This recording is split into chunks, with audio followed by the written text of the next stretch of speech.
کہیں وہ کلوزز نہ لگ جائیں، آرٹیکلز نہ لگ جائیں کانسٹیٹیوشن کے جو اسے کور کرتے ہیں، کیونکہ میں سمجھتا ہوں کہ الیکشن جو مین ایشو ہے، جو مدعا ہے جس سے ہم سب ہٹتے چلے جا رہے ہیں کہ الیکشن 90 دن میں ہونے تھے، اور یہی آئین کی ریکوائرمنٹ ہے، اور یہ ابھی تک پوری نہیں ہوئی ہے۔ اب وہ اگر ایک ساتھ کرانے ہیں، الیکشن نہیں کرانے، ہماری ہمیشہ درخواست رہی ہے مختلف پولیٹیکل پارٹی سے اور جتنے اسٹیک ہولڈرز ہیں کہ سب مل کے بیٹھیں، آپس میں طے کریں، کچھ وہ لوگ آگے جائیں، کچھ پیچھے آئیں اور کورٹ میں آ کے بیان کریں۔ آپ کو یاد ہوگا جب وہ کیس چل رہا تھا، پہلا کیس جو تھا سو موٹو اور پٹیشن 1، اس وقت بھی سپریم کورٹ نے ایک آفر دی تھی پولیٹیکل پارٹیز کو اور کہا تھا کہ آپ لوگ اپنی لیڈرشپ سے پوچھ کے آ کے بتا دیں کس طرح سے اس معاملے کو حل کیا جائے، لیکن آپ کو سب کو یاد ہوگا کہ انہوں نے آ کے کہا کہ جی آپ کیس چلائیں، اس لیے وہ کیس چلا۔ آج وہ کیس اگر وہاں اس وقت بات ہو جاتی تو شاید ہم اس نہج پہ نہیں پہنچتے۔ سر یہ بتائیے گا سر، یہ جو ابھی جس طرح ابھی حکومت نے بھی بات نہیں مانی، اسٹیٹ بینک نے بھی بات نہیں مانی، تو سر کیا جو کنسولیڈیٹڈ فنڈز ہوتے ہیں، جو چارج ایکسپینڈیچرز ہوتے ہیں، ان کے تھرو کروا سکتے ہیں سپریم کورٹ آف پاکستان؟ دیکھیے بالکل، دیکھیے لیکن آرٹیکل 84 ہے، آپ لوگ سب جانتے ہیں ماشاء اللہ، مجھ سے زیادہ آپ قانون جانتے ہیں ماشاء اللہ سے، آپ جانتے ہیں اس کے تحت سپلیمنٹری، کیونکہ اس کے اندر جہاں تک میرے علم ہے کہ بجٹ میں نہیں رکھا گیا تھا الیکشن کا، وہ نیچرلی اس سال رکھا جانا تھا، الیکشن اس سال ہونے تھے، تو وہ نہیں ہے، تو سپلیمنٹری گرانٹ کے آپ آرٹیکلز میں چلے جاتے ہیں، لیکن آرٹیکل یہ بات ہے کہ آپ سینکشن کریں اس کی اپروول بعد میں، لیکن آپ دیکھ رہے ہیں کہ یہاں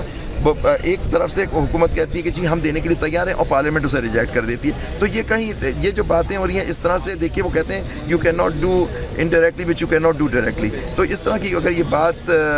کی جا رہی ہے کہ آپ اس طرح کو کورٹ کے آرڈر کو نفی کرنے کی کوشش کی جا رہی ہے، تو میں کہوں گا کہ نہ کرا جائے۔ کورٹ کا حکم ماننا ہم سب پہ پابند ہے، یہ ریاست کا ایک ستون ہے، اگر آپ نے نہیں مانا تو بہت اس کی مشکلات ہو جائیں گی۔ سر آپ کو کیا لگتا ہے کہ کون کون نائل ہونے جا رہا ہے؟ سر میں اس کی کوئی بات نہیں کر سکتا، ڈیپینڈ کرتا ہے کہ کورٹ کس کے اوپر کنٹیمپٹ کی پروسیڈنگ شروع کرتی ہے، اگر کرے، اور انلیس وہ آگے جسٹیفیکیشن دے، تو اس کے بعد جو جس کے خلاف وہ جائے گی بات، جس نے روکا ہوگا، جس نے حکم نہیں مانا ہوگا کورٹ کا، اس پہ کورٹ بنتا ہے۔ سر اس میں تو ٹائم پیریڈ ہے، یہ کتنا ٹائم لگ سکتا ہے اس میں تمام تر پروسیڈنگز میں؟ دیکھیں اس کے اوپر ہوتا ہے، کورٹ ہو سکتا ہے کر کے شو کاز دے دے، تو دیکھیں یہ تو کورٹ کے اختیار ہوتا ہے، کنٹیمپٹ آف کورٹ آرڈیننس ہے 2003 کا، آپ جانتے ہیں، اس کے تحت کورٹ کے اندر ایک پاور ہے اور آرٹیکل 204 کور کرتا ہے۔ کورٹ نوٹس دے گی جن لوگوں کو آپ وہ سمجھتی ہے کہ انہوں نے حکم عدولی کی ہے کورٹ کی، اس کے اوپر سے مجھے نہیں معلوم کن لوگوں کو تو جائے گا، وہ تو بہتر کورٹ ہی چاہتے ہیں۔ سر اسٹیٹ بینک آف پاکستان کی تو یہ کمنٹس ہوں گے تھے کہ ہم تو پیسے دے رہے ہیں، لیکن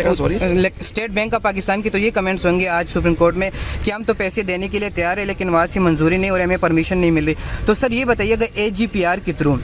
وہاں پہ سے جس طرح جو بجٹ پاس ہوتے ہیں متعلقہ افسران کے سگنیچرز ہوتے ہیں، تو سر اس میں گورنر اسٹیٹ بینک کی نااہلی ہو سکتی ہے یا؟ بالکل ہو سکتی ہے، نہیں نااہلی کی بہت دور کی بات ہے، اس کو تو کنٹیمپٹ ہو سکتی ہے اس پہ۔ دیکھیے اب دیکھیں، آپ کو یاد ہوگا کہ انڈر آرٹیکل 84 اب 2019 میں قانون بھی بن گیا ہے، اس کنسولیڈیٹ فنڈز کا ایک قانون 2019 میں آ گیا تھا، اس کے تحت بھی سارا پروسیجر دیا ہوا ہے کس طرح سے ریلیز ہوتی ہے کنسولیڈیٹڈ فنڈ سے اماؤنٹ۔ لیکن یہاں بات کر رہے تھے اسٹیٹ بینک کا، وہ کہتے ہیں کہ جی ہمیں تو پارلیمنٹ کی پرمیشن چاہیے ہوتی ہے، کوئی بات، لیکن یہاں ایک کورٹ کا آرڈر تھا اور کورٹ کا آرڈر انہوں نے نہیں مانا، تو اب دیکھتے ہیں وہ کیا ایکسپلینیشن دیتے ہیں کہ ہم پابند ہیں، ہم آپ کا سپریم کورٹ کا آرڈر نہیں مانتے کیونکہ ہمارے لاء میں لکھا ہوا ہے کہ جی ہمیں پرمیشن لینی ہے ان سے،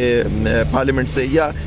سپلیمنٹری گرانٹ آنا ضروری ہے انڈر آرٹیکل 84۔ یہ ڈیپینڈ کرتا ہے کہ رپورٹ کیا دیتے ہیں۔ سر ایک ملٹری کی جانب سے، ملٹری آفیشلز کی جانب سے چیف جسٹس کو ایک بریفنگ دی گئی ہے جس میں سیکیورٹی کنسرنس کا ذکر کیا ہے، تو کیا امکانات ہیں، ہو سکتا، کیا ممکن ہو سکتا ہے کہ الیکشن ڈیلے ہو سکیں سیکیورٹی بنیاد پر؟ کیا ایسا ہو سکتا ہے؟ سر میں تو نہیں جانتا رپورٹ کیا، آپ بہتر سمجھتے ہوں گے۔ دیکھیے مجھے نہیں معلوم کیا بریفنگ، لیکن میں نہیں سمجھتا کہ سیکیورٹی کے بہاف پہ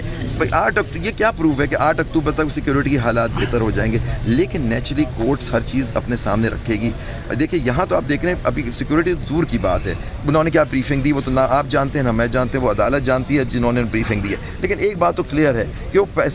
پیسہ جو ان کے ہاتھ میں ریلیز کرنے کے لیے اس پہ